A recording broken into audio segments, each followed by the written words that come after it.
नमस्कार दोस्तों, आज मैं आप लोगों को कल जो शासनादेश उत्तर प्रदेश सरकार द्वारा जारी किया गया है जूनियर में शिक्षकों की भर्ती के लिए, उस संदर्भ में आपसे थोड़ा बातचीत करना चाहूँगा।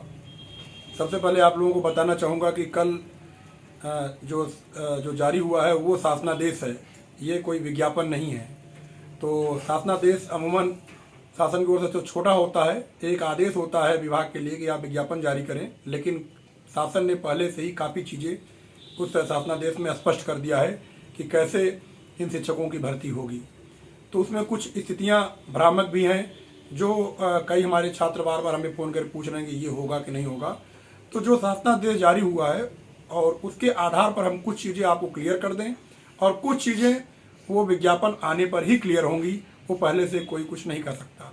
जैसे कि इस शासनादेश में इतना क्लियर किया गया है कि इस भर्ती में न्यूनतम जो योग्यता वो स्नातक होगी, लेकिन ऐसा नहीं कि जूनियर शिक्षक में स्नातक ही होंगे। जूनियर शिक्षक में स्नातक में होंगे, स्नातक की अनिवार्य है। उसके साथ साथ आप बीएड किए हुए हों, और बीएड के साथ साथ आप जो संबंधित आपका स्नातक में विषय है उसके आधार पर आप परीक्षा देंगे।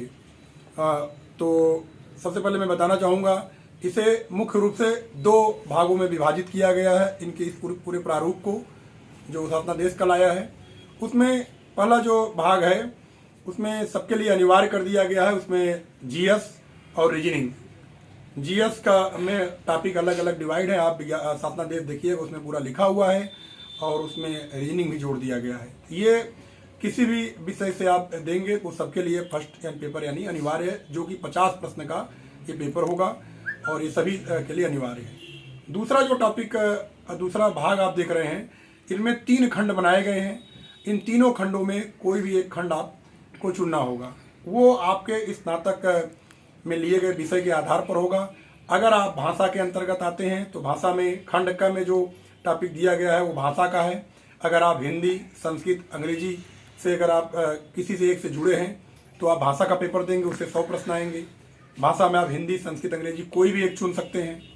दूसरा खंड आपका है सामाजिक विषय का, जो भी आर्ट ग्रुप के होंगे वो सामाजिक विषय का पेपर देंगे। पूरा डिटेल उसमें क्या क्या टॉपिक आएंगे वो लिखा हुआ है। और तीसरा जो विज्ञान वर्ग से होंगे, चाहे आप विज्ञान में बीएससी में जियोलॉजी बॉटनी ही क्यों न पढ़े हों, लेकिन आपको विज्ञान में विज्ञान का एक सिलेबस है और साथ साथ मैथ का है, तो आपको विज्ञान और मैथ दोनों का ही पेपर देना होगा। दोनों मिला करके 100 प्रश्न आपसे पूछे जाएंगे। ये सब कुछ क्लियर होगा। जो अब 18 फरवरी को एनपीएससी द्वारा जो विज्ञापन जारी किया जाएगा, उसके द्वारा सभी बिंदुओं पर वो विधिवत आपसे स्पष्ट रूप से बात करेंगे। लेकिन अभी तक जो शासनादेश आया है उसमें कुछ चीज़ें क्लियर नहीं हो रही हैं। जैसे किसी छात्र ने पूछा, जैसे सर अगर हमने ग्रेजुएशन में कॉमर्स से पढ़ा है तो हम किस ग्रुप में रहेंगे।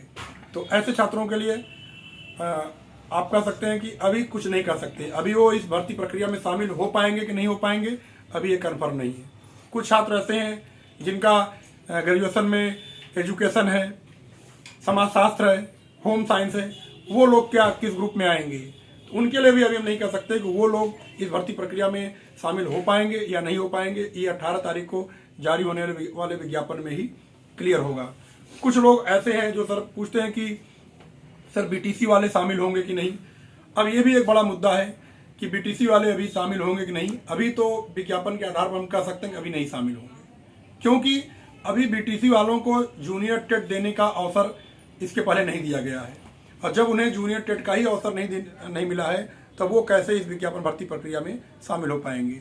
और अगर शासन इस भर्ती प्रक्रिया में बीटीसी वालों को शामिल कराता है तो फिर वो विरोध ये होगा कि वो टेट परीक्षा जब वो पहले से पास ही नहीं की है तो कैसे इसमें शामिल हो। तो इस परीक्षा के पहले टेट की बात आएगी। ऐसे भी कई भ्रामक स्थितियां हैं जो 18 तारीख को विज्ञापन आने के बाद एकदम बिंदुवार क्लियर हो जाएगा। लेकिन मोटी मोटी बात इतनी आ चुकी है कि फार्म कब से आएगा, कब तक भरा जाएगा, कब उसकी परीक्षा होगी और कब उसका रिजल्ट आएगा, इतनी बातें शासन ने अपनी ओर से कह करके वो विभाग को भेज दिया है, और विभाग को अब इन बिंदुओं पर चर्चा करके उन्हें विज्ञापन निकालना होगा। तो मैं अपने सभी व्यूअर्स को, सभी जो हमारे इस वीडियो को देख रहे हैं, मैं उनको यही बताना चाहूँगा, अभी आप घबराएं मत और अनावश्यक परेशान मत हों। आप 18 तारीख के विज्ञापन का इंतजार करें। उसके पहले भी अगर आपको दिक्कत आती है तो आप हमारे फ़ोन नंबर पर जो इस डिस्क्रिप्शन में रहेगा, आप इस पर हमसे फ़ोन करके आप हमसे बात चर्चा कर सकते हैं। मैं नंबर आप लोगों को डाल दूंगा।